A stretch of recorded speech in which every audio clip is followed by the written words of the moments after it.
En la clase de hoy vamos a comenzar con la biosíntesis del colesterol, es decir, cómo nuestro cuerpo fabrica colesterol. Como ya saben, además del colesterol que sintetizamos, también incorporamos por dieta grandes cantidades de colesterol. La recomendación de consumo es de 300 miligramos por día. Y por lo que habrán visto seguramente en nutrición normal, el argentino promedio consume mucha más cantidad que ese colesterol. Justamente esa recomendación está basada en que además del colesterol que consumimos, en los alimentos también tenemos nuestra producción propia. El hígado, principalmente, puede generar hasta 1 gramo por día de colesterol. Muchísima cantidad. Bueno, esto tiene una razón de ser. El colesterol en exceso sabemos que tiene un alto poder aterogénico. Esto significa que puede acumularse en las arterias y generar enfermedades cardiovasculares. Pero el colesterol, como ya hemos visto, clases anteriores, es imprescindible para el organismo. Tiene múltiples funciones, como por ejemplo la de formar parte de las membranas, de las bicapas. También es un precursor de hormonas esteroides, por ejemplo. Es precursor de la previtamina D.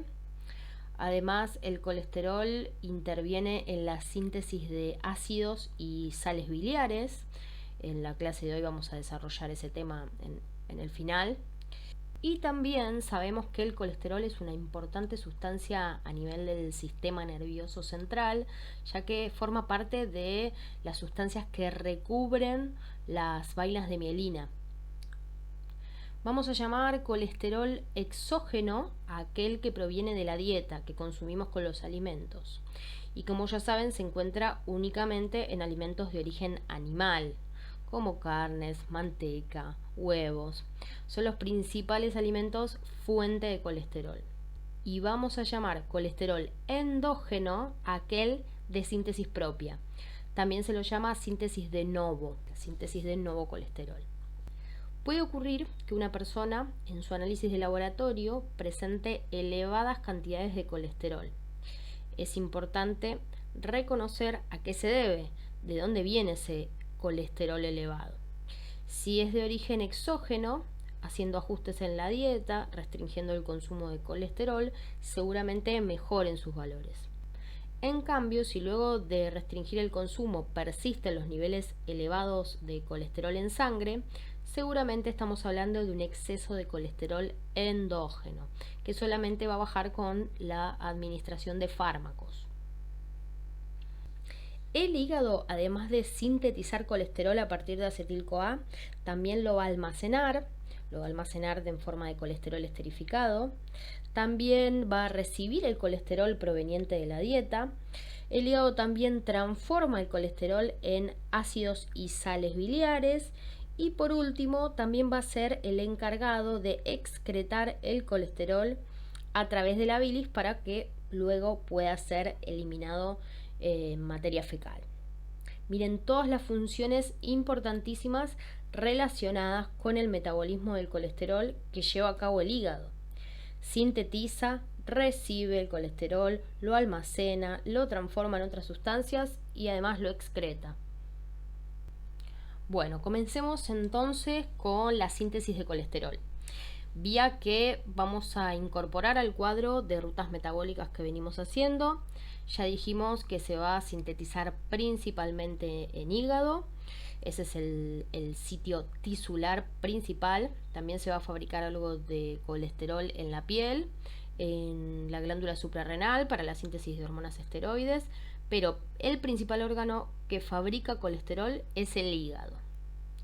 Esto es una vía anabólica que ocurre en situación de saciedad, luego de haber comido, y su sustrato principal es el acetil-CoA. En este caso va a ocurrir lo mismo que vimos en síntesis de ácidos grasos. El acetil-CoA no puede ingresar a Krebs, se encuentra dentro de la mitocondria y a través de la lanzadera del citrato sale de mitocondria para poder incorporarse a la síntesis de colesterol que se va a dar en citosol. vamos a dividirla en 3 etapas o pasos. Primer paso es la conversión de acetil a mevalonato. Esta etapa es la más importante y la que vamos a desarrollar porque es donde aparece la enzima clave. Segundo paso, conversión de mevalonato a escualeno, sustancia de, ya les adelanto, 6 carbonos, mevalonato, a sustancia de 30 carbonos, que es el escualeno. Y finalmente, tercer y último paso es la conversión de escualeno a colesterol. Recuerdan, colesterol, sustancia de 27 carbonos, es decir que ahí en el medio vamos a perder 3 carbonos. Ya vamos a ver cómo ocurre eso. Bueno, primer paso, dijimos que utilizábamos como sustrato acetil-CoA. Este acetil-CoA es el mismo que podría haberse ido hacia Krebs o podría haberse desviado también a la síntesis de ácidos grasos, pero como estamos en situación de saciedad y tengo mucho acetil-CoA que supera la capacidad máxima de obtención de energía de Krebs, algunos de estos se van a desviar hacia la síntesis de otras sustancias, como por ejemplo la síntesis de colesterol. Entonces la lanzadera del citrato trajo estos acetil-CoA hacia citosol y van a ingresar a la síntesis de colesterol. En el primer paso de la primera etapa se van a condensar 2 acetil-CoA y se va a formar una sustancia de 4 carbonos llamada acetoacetil-CoA. Luego se incorpora un tercer acetil-CoA y se forma una sustancia de 6 carbonos producto de la condensación de estos 3 acetil. Esta sustancia de 6 carbonos que se forma se llama 3-hidroxi-3-metilglutaril-CoA. Abreviada sería HMG-CoA. Esta sustancia, HMG-CoA, va a sufrir una reducción, es decir, va a recibir protones, va a recibir H's, del cofactor, que en este caso son 2 NADPH. Que recuerden, los NADPH vienen de la vía de las pentosas, vía que también ocurre en citosol y que también ocurre en situación de saciedad. Como siempre que el sustrato se va a reducir, el cofactor se va a oxidar. Sustrato HMG-CoA se reduce y se transforma en ácido mevalónico o mevalonato. Aquí ya tenemos la sustancia final de la primera etapa, del primer paso de la síntesis de colesterol. La enzima encargada de realizar esta reducción es la HMG-CoA reductasa. Como su nombre lo indica, reduce al HMG-CoA. Esta enzima es la enzima clave, por lo tanto regulable, de la síntesis de colesterol. Este paso, como siempre, es el único que tienen que recordar porque es donde actúa la enzima clave. Entonces, repasemos. Primero ocurre una condensación de 2 acetil-CoA. Luego se incorpora otro y se forma una sustancia de 6 carbonos llamada HMG-CoA. Y por último, ese HMG-CoA se reduce y se transforma en ácido mevalónico o mevalonato. Hasta acá el primer paso de la síntesis de colesterol. Pasamos a la siguiente diapositiva y tenemos acá el segundo paso, que es la conversión de mevalonato a escualeno. Mevalonato, sustancia de 6 carbonos, escualeno, sustancia de 30 carbonos. Pero ojo, nosotros queremos fabricar colesterol y como ustedes ya saben, el colesterol tiene 27 carbonos. Eso significa que en la tercera etapa vamos a tener que quitarle 3 carbonos al escualeno para transformarlo en colesterol. Segundo paso entonces, ácido mevalónico se va a decarboxilar, va a perder un carbono en forma de dióxido de carbono y se va a quedar solamente con 5 carbonos. Se transforma en una sustancia llamada IPP. No importa el nombre completo, simplemente yo les cuento las siglas para que juntos vayamos sumando y vayamos viendo cómo pasamos de tener 6 carbonos a tener 30 carbonos, que es la cantidad de carbonos que tiene el escualeno. Vamos viendo cómo llegamos a ese número. Este IPP se va a condensar con otro IPP, o también se puede condensar con otra sustancia que es isómera del IPP, que se llama DPP, también de 5 carbonos, y va a formar una sustancia de 10 carbonos, 5 más 5, 10 carbonos, llamada GPP. Este GPP se va a unir a otro IPP y va a formar una sustancia de 15 carbonos. 10 del GPP más 5 del nuevo IPP que incorporo. Y finalmente se van a unir dos FPP, dos sustancias de 15 carbonos cada una, y se va a formar el tan esperado escualeno de 30 carbonos. Hasta acá llegamos entonces con el segundo paso. Por último, tercer paso, de escualeno a colesterol, de escualeno de 30 carbonos a colesterol de 27, lo que va a ocurrir es que esta sustancia, el escualeno, se va a desmetilar 3 veces. Va a perder 3 metilos, por lo tanto se van a ir 3 carbonos con cada uno de esos metilos. Y lo siguiente que va a ocurrir es que se va a ciclar. Recuerden que el colesterol adopta esa estructura de ciclopentano perhidrofenantreno, y luego de ciclarse vamos a tener formado al colesterol. Todos estos pasos que resumimos en esta diapositiva conllevan un gasto de energía muy grande, es una vía anabólica, recuerden, así que sabemos que va a haber una inversión de energía siempre en las vías anabólicas. No importa de dónde salen los ATP, pero para fabricar una sola molécula de colesterol voy a gastar 30 ATPs. Mini repaso entonces de los conceptos importantes. Primer paso, voy de acetil-CoA de 2 carbonos a mevalonato de 6 carbonos. Actúa en ese paso la enzima clave, que es la HMG-CoA reductasa, y va a utilizar como cofactor 2 NADPHs. El sustrato se reduce, el cofactor se oxida. Eso ténganlo en cuenta, vía anabólica, siempre el sustrato se reduce y siempre el cofactor se oxida. Luego, segundo paso, de mevalonato de 6 carbonos paso a escualeno de 30 carbonos tras sucesivas condensaciones, y en la etapa final desmetilo 3 veces al escualeno de 30 carbonos, ciclo y formo colesterol de 27 carbonos. Así resumimos entonces la síntesis de colesterol. Bueno, pasamos a la regulación de la síntesis de colesterol. A diferencia de las regulaciones que ya venimos viendo hasta ahora, la regulación del colesterol tiene algunas particularidades que paso a contarles. Nosotros hasta el momento hemos visto regulación de tipo covalente, regulación alostérica y en algunos casos regulación genética. En la regulación del colesterol va a aparecer una cuarta regulación que no hemos visto hasta el momento y se llama regulación competitiva. Arrancamos entonces con la regulación clásica que ya conocemos y por último vamos a ver de qué se trata la regulación competitiva. Regulación covalente entonces, dijimos que era una vía que ocurría en saciedad, así que va a estar activada covalentemente por insulina y se va a inhibir por glucagon.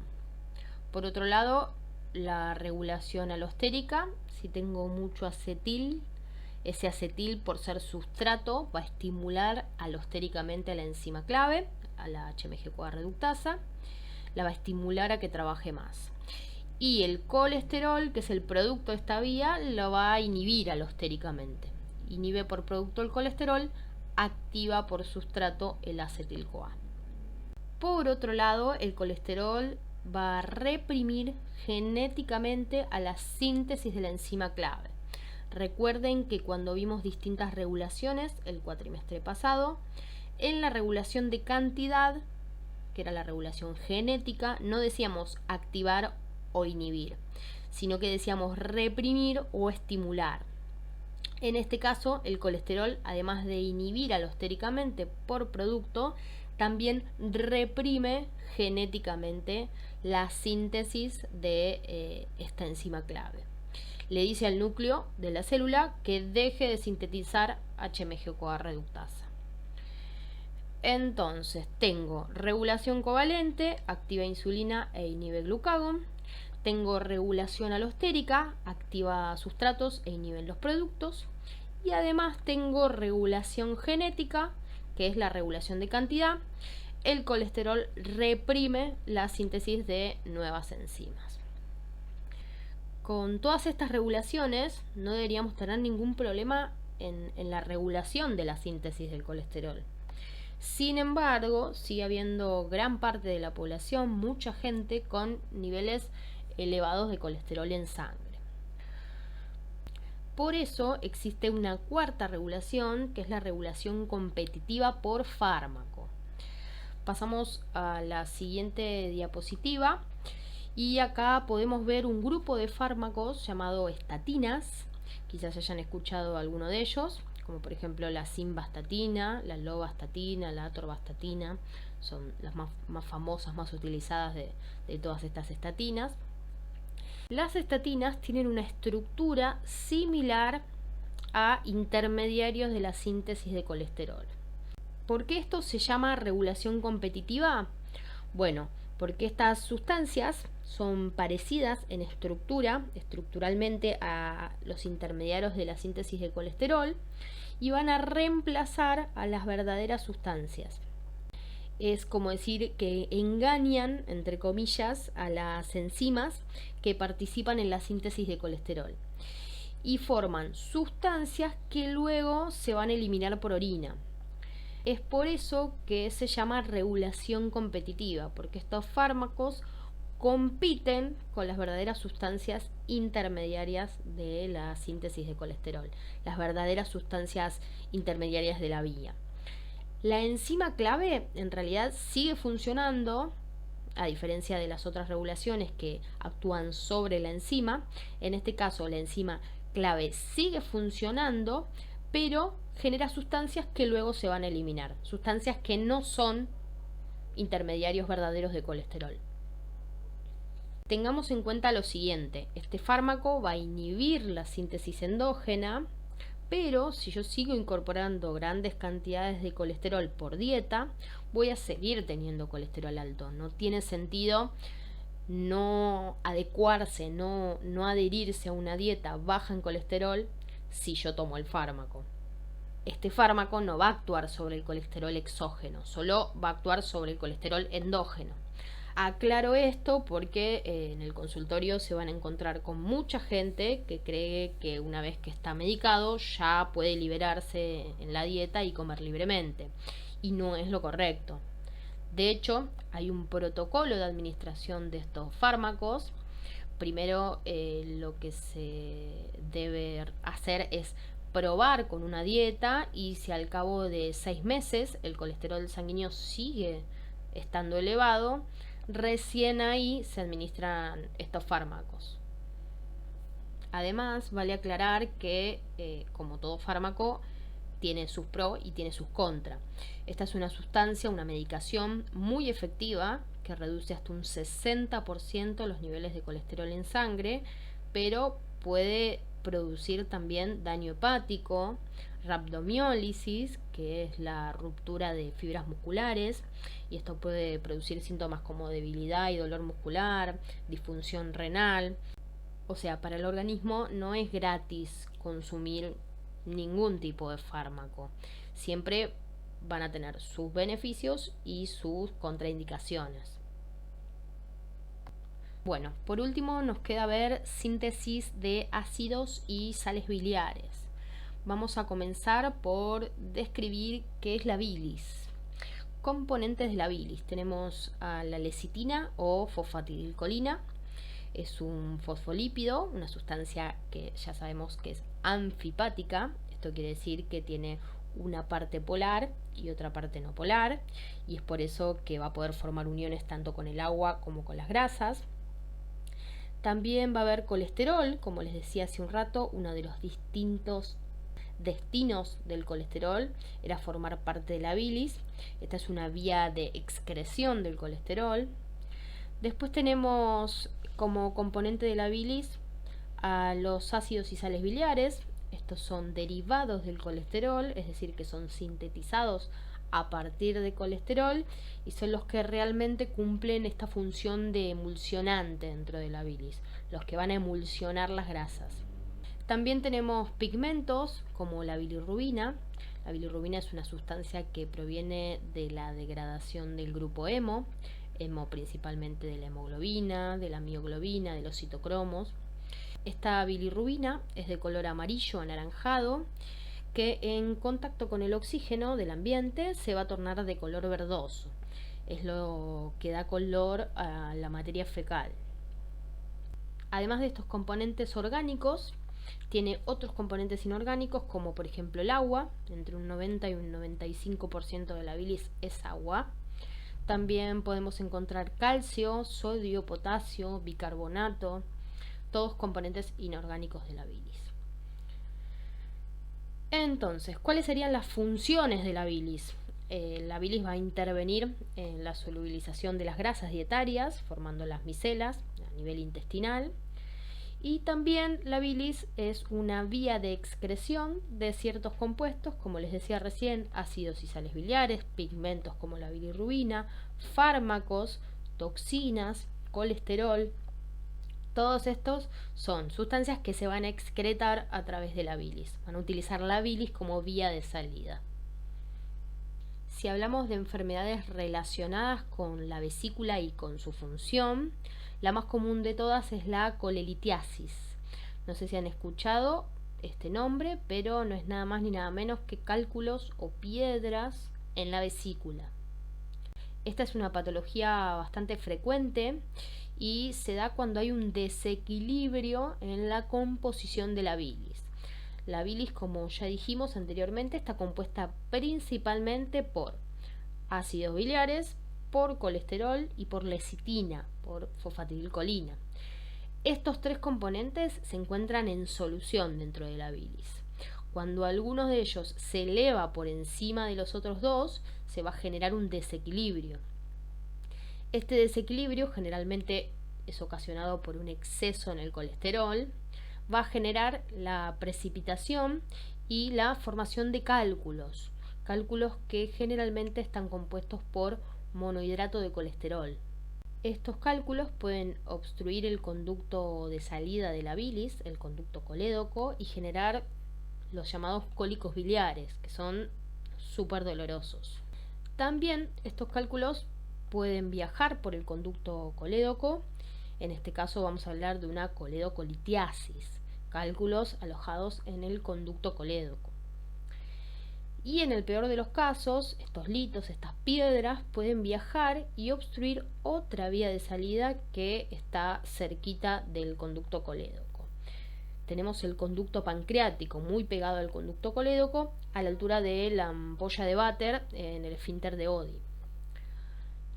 Lo peor que puede ocurrir es que estos cálculos obstruyan el conducto pancreático y no dejen salir al contenido, a los jugos pancreáticos. Si esto ocurre, puede producir una pancreatitis aguda por activación de las enzimas pancreáticas dentro del órgano. Y lo que se va a generar es una autodigestión del páncreas. Esto ya creo que lo hemos hablado en otras ocasiones. Es por eso que cuando se detecta un cálculo en la vesícula, por lo general se extirpa para evitar estas consecuencias que son mucho más graves que un cólico biliar. Por lo general, hoy en día, las operaciones de vesícula son cirugías menores que se realizan por laparoscopía. El paciente está en su casa al día siguiente o al otro día. Son cirugías menores y que no llevan mayor complicación. Pero también puede ocurrir que se opere de forma tradicional, no por laparoscopía, sino por cirugía convencional. La dieta previa a la operación y a la resección de la vesícula va a ser una dieta baja en grasas, justamente para evitar la contracción de la vesícula y no generar cólicos biliares.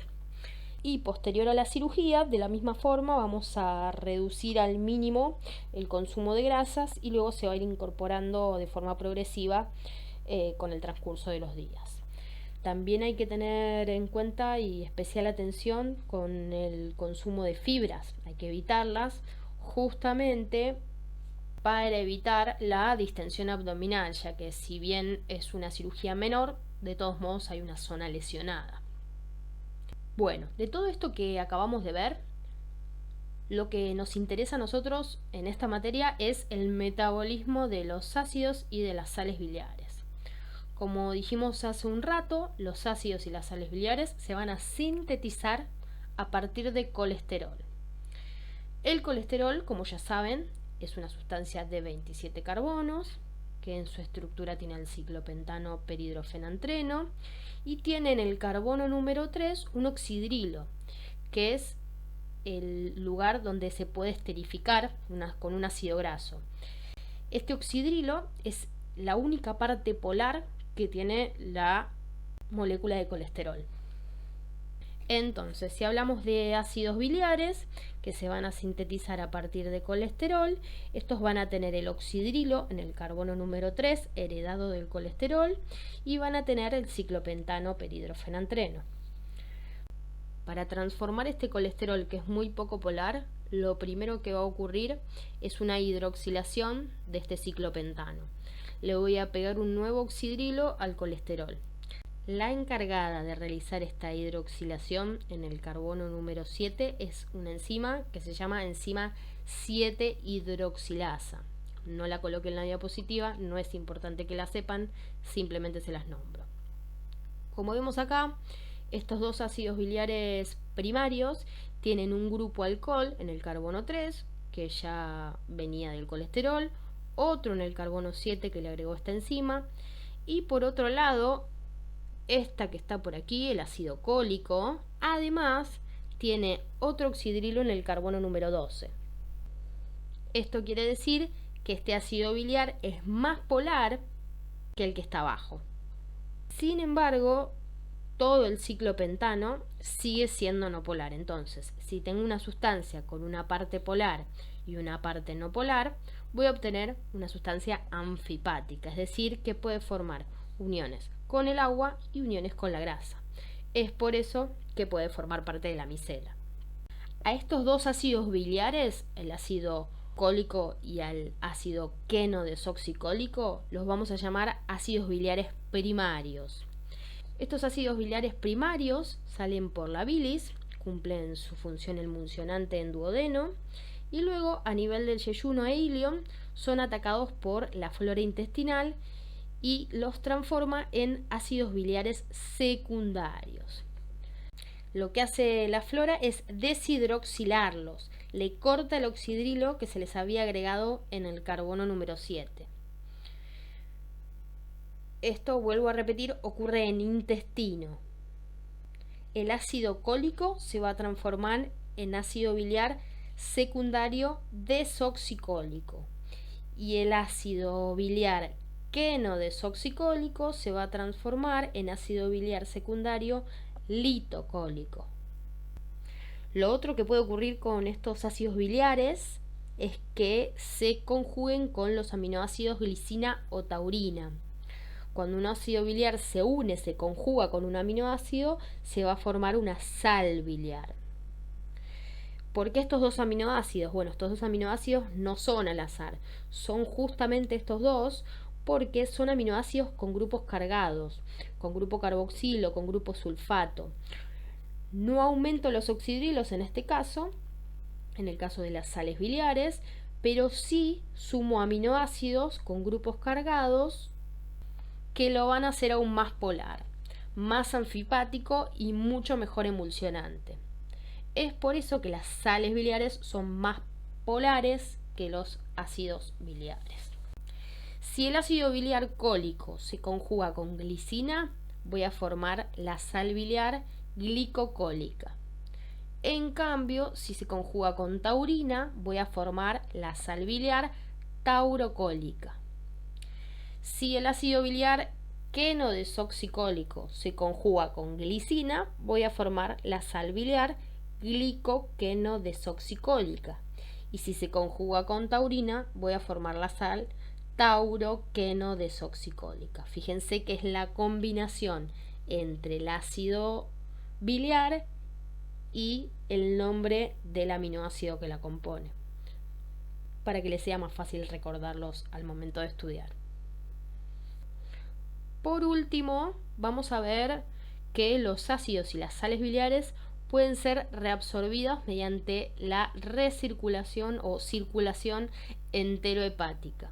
Esta recirculación o circulación enterohepática va a ir del intestino al hígado y aproximadamente el 90% de los ácidos y las sales biliares van a ser reabsorbidos por el intestino y van a regresar al hígado.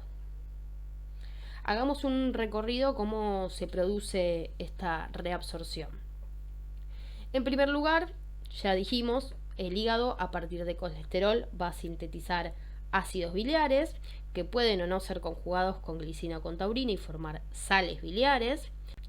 Luego, tanto los ácidos como las sales biliares salen en la bilis hacia duodeno por el conducto colédoco para cumplir con su función de detergente, de emulsionante de las grasas.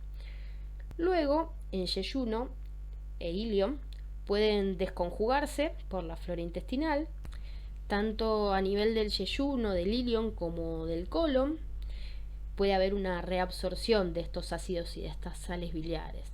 Tengan en cuenta que este ciclo de reabsorción se va a dar entre 6 y 12 veces por día.